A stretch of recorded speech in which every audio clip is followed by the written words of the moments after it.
Hello. Good morning, good afternoon, good evening, Philippines to the world.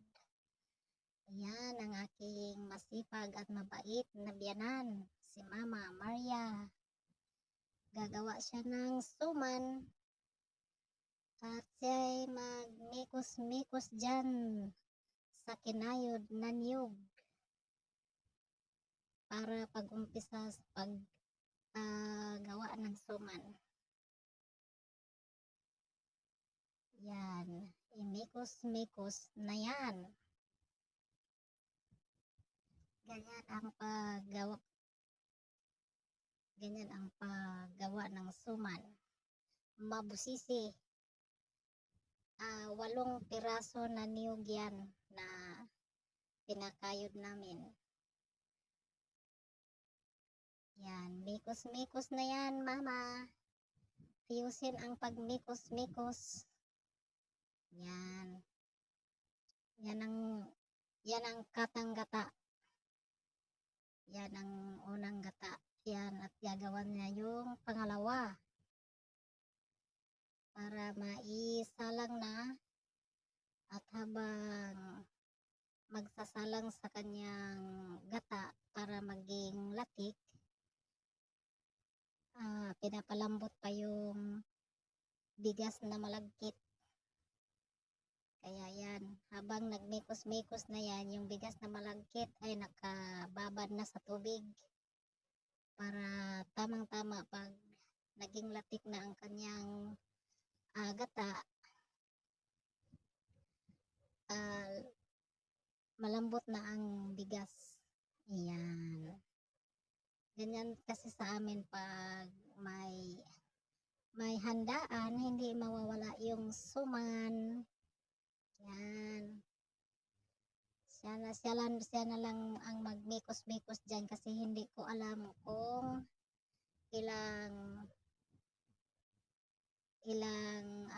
ilang baso ang kailangan. Yan. Malakas pa, no? Ano na yan siya, may 74 years old, pero malakas pang mikos-mikos dyan sa niyog. Di ba? Siya ngayon ang nagmikos-mikos kasi iba rin ang ginagawa ko. Pag mayroon din akong ibang ginagawa, mayroon sa kanya naka-assign yung suman. Pero pagtutulungan namin yan mamaya. Pagkatapos na yan, yung pinagkuhanan niya ng gata, gagamitin ko yan mamaya sa paglilinis ng dahon ng saging, kasi yan ang gagamitin para kumintab yung dahon ng saging. Kaya yan ang ipagpahid ko mamaya pag natapos na yan. Kasi naman yung dahon ng saging minsan nagkaroon ng uling gawa ng pinapaluto yan sa siga. Yan. Kaya papahira namin ng pinagkunan ng gata para kumintab ang dahon at luminis. Yan. Diba? Malaki ang kanyang pinagsalaan. Yan. Ang nakasalang na ang kanyang gata. Yung unang gata at pangalawang gata, ipagsabay na yan dyan sa kalderong malaki na yan. Sasalang yan hanggang sa maging latik. At yan ang trabaho ko. Yan. Lilinisin ko yan sa pamagitan ng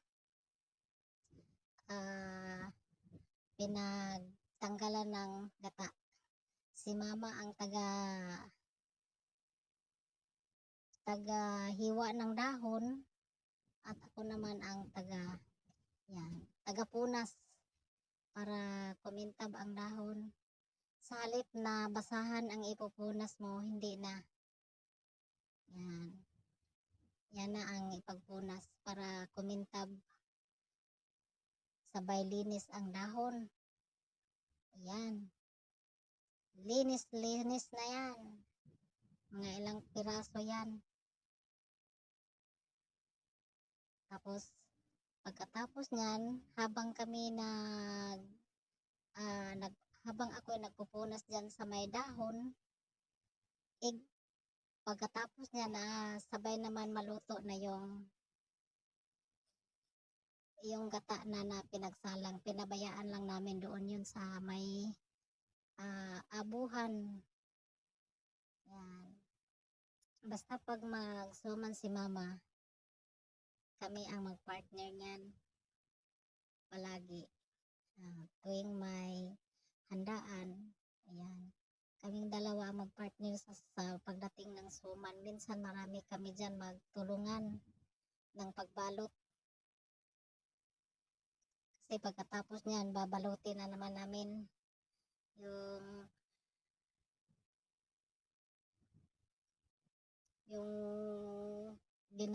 suman na ayong malagkit na inilagay doon sa gata pag medyo malatik na. Pag yung marami ng oil na lumalabas, yun, ilalagay na ni mama yung pinalambot na bigas na malagkit. Pagkatapos, timplahan na asukal at paiin-inan. Ganon pala yun. Nung ako ay naggawa ng suman, ginaya ko yan kay mama.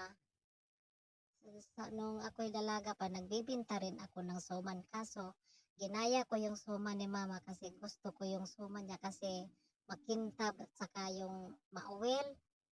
Sus, ginaya ko. Pastilan. Hindi naluto ng 2 araw. Anong nangyari sa suman ko? Hindi naluto ng 2 araw. Galit na yung asawa ko. Ubos na yung gatong niya. Hindi pa naluto yung suman mo. 2 araw na yan nakasalang. May gulay. Kasi naman, pagkatapos mo kasing nilugaw, binalot ko kaagad. Yun pala'y paiin-inan pa. Mga kalahating oras. Sus! Pagkatapos kong ginawang lugaw, balutin ko kaagad ng dahon. Tapos, sinalang. Saka ako, bakit hindi pa naluto? Naubos na yung gatong niya. Lumabas siya, sabi niya, hindi pa luto yung suman mo? Naubos na yung gatong ko dyan? Hindi pa. Inabot na ng kalahating araw ng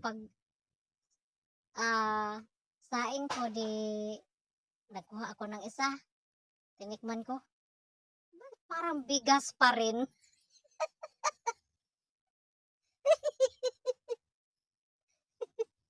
Bakit yung trabaho ko parang bigas pa rin? O di, walang nagawa. Hindi nakain. Inabutan na ako ng gabi. Kasi nga, kalahating araw na nang isinalang ko. Kinabukasan ng umaga, sinigaan ko na naman. Hindi pa rin naluto. Mag-isang araw na hindi pa rin naluto yung suman ko. Ayan na oh. Yan. Nilugaw na niya yan. Kasi yung ginawa ko, pagkatapos ka nang nilugaw, binalot ko kaagad. Yun pala, paiin-inan pa ng kalahating oras.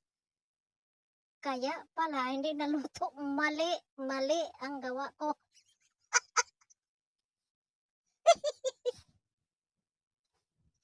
Naalala ko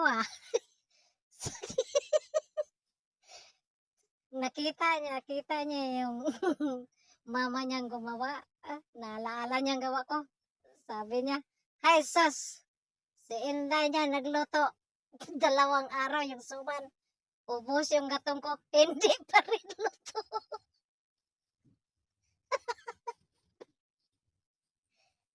naman ganyan, minikos-mikos pa yan, oh. Mikos, binalot ko na kaagad yan, hilaw na hilaw pa yung bigas. Kahit malambot na yung bigas na malagkit, hilaw pa rin yan. Binalot ko kaagad. Pinahigpit pa ang balot. Sas, pakanta-kanta pa ang nagbalot. Sabi ng asawa ko, yan, ganyan ang gawin mo. Manood ka para hindi abutin ng 2 araw yung suman mo, hindi paluto. Ubos yung gatong ko.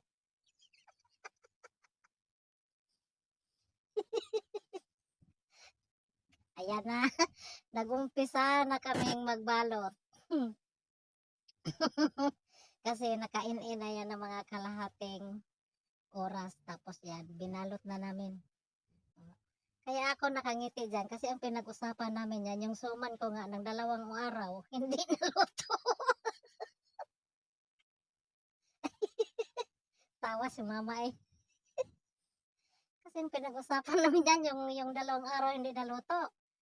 Kaya yan, tumawa siya. Yan, yung pa yung isang apo niya ang tumulong rin sa amin. Siya ang nag-practice yan ng nagbalot, oh. Hindi niya alam kung paano balutin.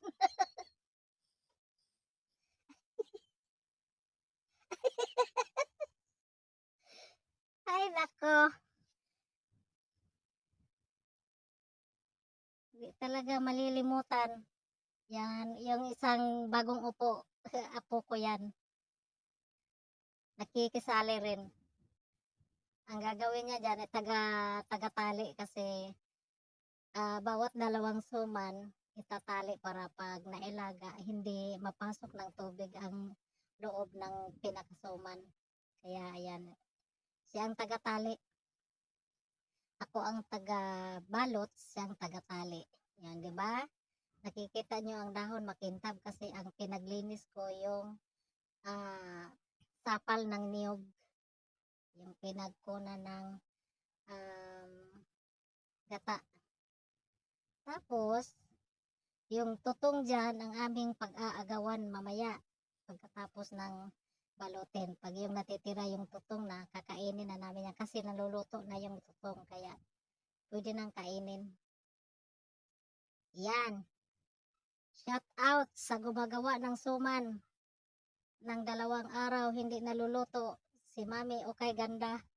Yan. Hindi pa tapos yung usapan namin dyan, yung talagang 2 araw na hindi naluluto. Medyo madilim yan kasi. Gabi na yan. Mga alas 8 or alas 9 ng gabi kami nagbabalot. Kaya medyo madilim. Hindi pa lumapit yung isang apo ko dyan. Kasi nandyan yung 4 na apo ko. Bumisita. Bumisita sa amin. Yan. Hi friends, Yo Vlog. Shout out. Kakain ka ba ng suma ng 2 araw na inilaga hindi pa naluluto? Sige, bibigyan kita. Sa ngayon, tinitingnan ko talaga ang trabaho ni mama. Talaga palang kailangan palang ipain ng mga kalahating oras bago balutin para medyo maluto-luto ng konti. Kaya, para pag nailaga, hindi na gaanong matagal.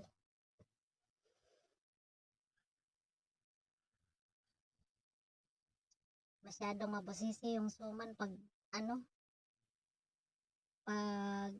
yung gagawin mula sa pagkayod ng nyug at maibababad mo pa sa normal na tubig ang bigas na malagkit, tapos ang gata kailangan pang pakuntiin mo pa yung pag nagkaroon na ng oil sa kamot na ilalagay yung bigas. Sige, Pagtawanan niyo ako. Kasi natatawa kami diyan kasi yung nakaitim na t-shirt, yung pagbalot niya, maluwag.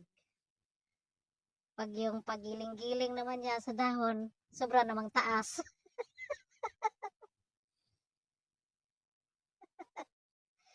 Ay naku, talaga namang mabusisi. 'Pag gumawa ng suman, mabusisi talaga.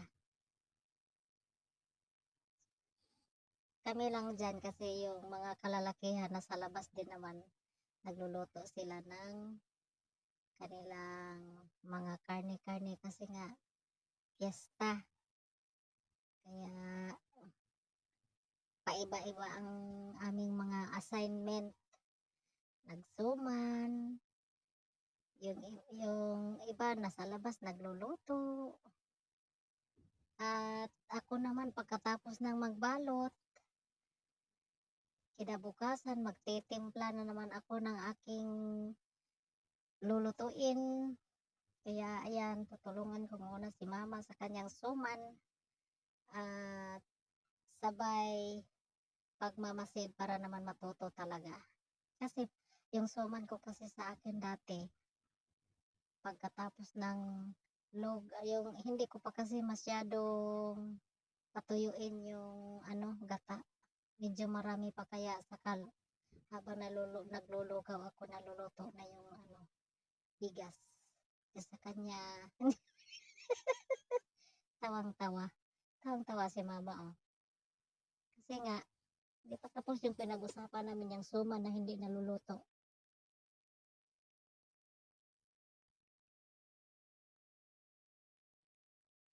Kasi naman, unang-una ko pang practice yun at ginaya ko yung suman ni mama. Kaya ganon.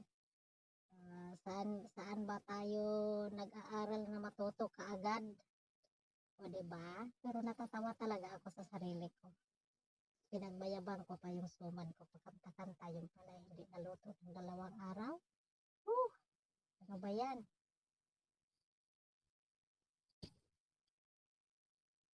Sino yan? Sino yan? May dumaan.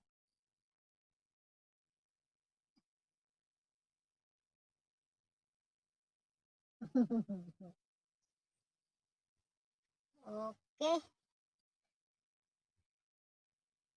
Yan. Hi, Dogi Dogi. Melky. Na namimiss ko na si Tiger kasi nawala na yung aking aso. Inabot na ng kanyang katandaan. Nawala na siya sa mundong ibabaw. Yan. Kaya hindi pa rin ako nakamove on sa aking dogi-dogi. Kasi naman, dog lover talaga ako mula nung ako'y maliit. Talaga naman ako mahilig sa aso. Hindi ako gaano sa pusa, lalo na pag yung kuting pa kasi kahit saan-saan dudumi tapos mabaho. Hindi katulad ng aso na yung dumi nila hindi ganun kabaho sa pusa. Pero pag malaki na ang pusa, yung marunong ng dumimi kung malayo, ayan. Gusto ko na rin. Pero pag yung maliit pa lang, ayaw ko. Kasi masyadong mabantot. Ibang-iba talaga sa amoy ng aso. Masyadong matapang ang amoy. Kaya, ayan na ang dukot. Yan, nakatali na. Yan, tapos na.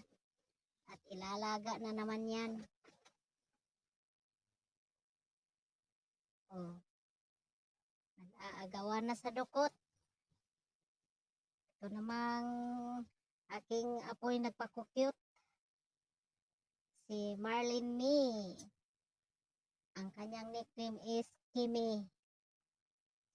At ito namang nakatalikod na naka-t-shirt ng itim ay si pangalan ba nito? Gian. Yan. Anak ng pamangkin ni mama. Yan. Mayroon pang isang natitira. tutong na yan. Umabot na kami sa tutong. Kaya yan. Kinutkot na ni mama at aming kakainin ang tutong kasi masarap yung tutong dyan. Mabango.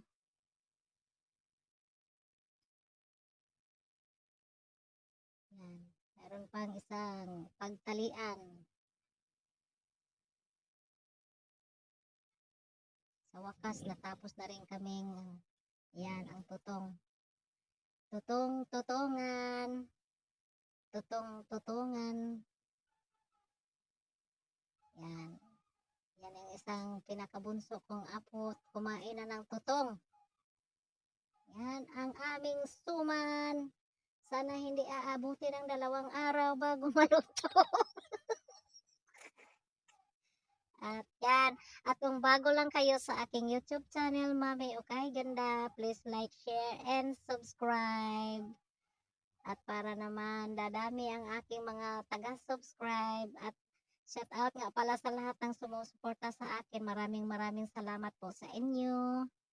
At sana hindi kayo magsawa ng